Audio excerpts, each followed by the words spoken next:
গরুর দাম 5 লাখ, চামড়ার দাম হইলে 500।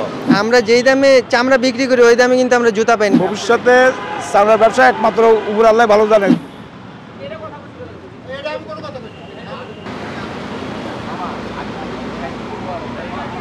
দামটা মনে করেন 800 900 এর উপরে নাই, ঠিক আছে?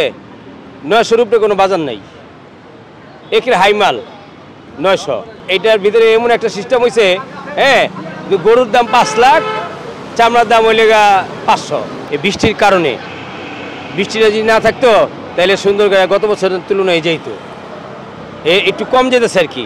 সামনে আশা করি না ভালো বিক্রি হবে।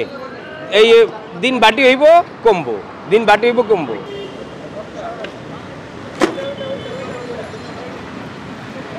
গতবারের চাইতে এবার একটু বাড়ছে, 100-150 টাকা ডিফারেন্স প্রত্যেকটা চামড়া। বাজার বাড়তি এবং ট্রেনের সাথে রেট বাড়তি দিছে, এখানে মানুষ কিনতেছ 200-100 টাকা বাড়তি দিয়া। না, সেন্টিগ্রেডের কোনো বিষয় নাই, সবাই তো একই রকমই কিনতেছে। আমরা ধানমন্ডি থেকে আনছি, এক একজন এক এক জায়গা থেকে কিনতেছে, যাইতেছে হেমায়তপুর, কেউ এখানে বিক্রি করে, কেউ ডাইরেক্ট হেমায়তপুর দিতেছে ট্যানারিতে, এভাবে আর কি।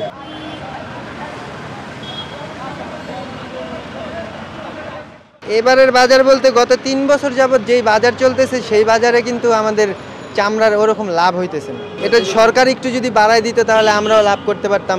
আপনি চিন্তা করলে দেখেন যে আমরা যেই দামে চামড়া বিক্রি করি ওই দামে কিন্তু আমরা জুতা পাই না। একটা জুতা কিনা উচিত তাহলে 500 টাকা করে চামড়ার জুতা, আমরা কিন্তু 500 টাকায় চামড়ার জুতা পাই না। আমরা একটা চামড়ার জুতা কিনতে গেলে 3000-এর উপরে লাগে। এখন সবাই মিলে একটা ঈদ, যে কোরবানির ঈদ, যে ওইটা অনুযায়ী আমরা আসলে এটা করি। আমরা ওই লাভের চিন্তাও করি না, আমরা সব ভাই ব্রাদার মিলে আর কি, যত বন্ধু বান্ধব মিলে আর কি শখের হিসেবে করি। তো আমরা ওই টাকা পয়সাটা আর কি চিন্তা করি। প্রত্যাশা তো অবশ্যই থাকে, কারণ সারাদিন একটা কষ্ট করে যদি আমরা কিছু টাকা বাসায় নিয়ে না যেতে পারি তাহলে এটা সবার জন্যই দুঃখজনক আর কি।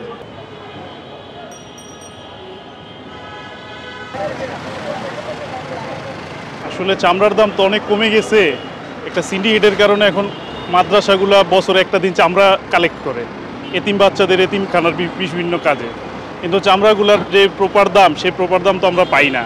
এখানে আমরা অনেকক্ষণ যাবৎ ঘুরতেছি চামড়াগুলার আর কি ভালো একটু বিক্রি করার জন্য। সর্বশেষ আমরা 800 টাকা পিস চামড়াগুলো বিক্রি করতে পারছি, ছোট বড় সব মিলিয়ে। আমাদের এইখানে যে খরচ হয়েছে যে চামড়াগুলা কালেক্ট করা বিভিন্ন পারপাসে, আসলে এই অল্প টাকায় চামড়াগুলার সেই মূল্য আমরা পাই না। গত বছর তো আমরা বিক্রি করছি যতটুকু, এর চেয়ে অল্প একটু আমরা এবার বেশি বিক্রি করতে পারছি।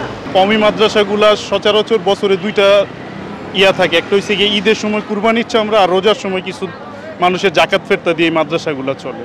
এখন আমরা তো মাদ্রাসার কমিটির লোকজন আমরা আসছি বাচ্চাদের নিয়ে, হুজুররা চলে গেছে বাড়িতে, ওনাদের ছুটি হয়ে গেছে, এই আর কি বিষয়। আসলে প্রত্যেক বছর চালাইতে আমাদের অনেক কঠিন অবস্থা হয়ে যায়। আমরা তো সরকারের যদি প্রত্যেক এলাকায় ওনারা মনিটরিংটা ভালো করে করতে, যে চামড়াটা কত টাকা ফিট হয়, একটা চামড়া কত, এইভাবে হইলে তো আমরা যদি মাদ্রাসা থেকে আমাদের চামড়াগুলো এলাকাতেই কালেক্ট করতো তাহলে যে আমাদের আনুষঙ্গিক খরচ, এই খরচগুলো হইতো না, আমরা চামড়ার প্রপার মূল্যটা পাইতাম।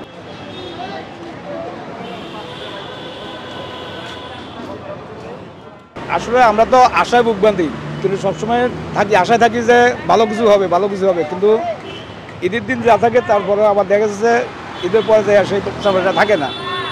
বিশেষ করে বৃষ্টির কারণে আর্থিকতার চামড়ার যে অবস্থা, এর ভিতরে করুন না হলেও গিয়ে বেশি চামড়াতে। ভবিষ্যতে চামড়ার ব্যবসা একমাত্র উপর আল্লাহ ভালো জানে। যদি আল্লাহ ভালো চাইতে হয়তো ভালো হবে, না হলে এই মানুষ যা পুঁজিবাটা আছে এটাও হারাই ফেলাইবে আর কি লাস্ট মুহূর্তে এসে। এই পরিস্থিতিতে একটা জিনিসে করা যায়, সেটা হলো একটা হলো সরকার থেকে সহযোগিতা। বিশেষ করে সরকার থেকে যদি সহযোগিতা হয় তাহলে এই চামড়া সেক্টরটা ভালো হবে, আদারওয়াইজ ভালো কোনো লক্ষণ দেখতেছি না।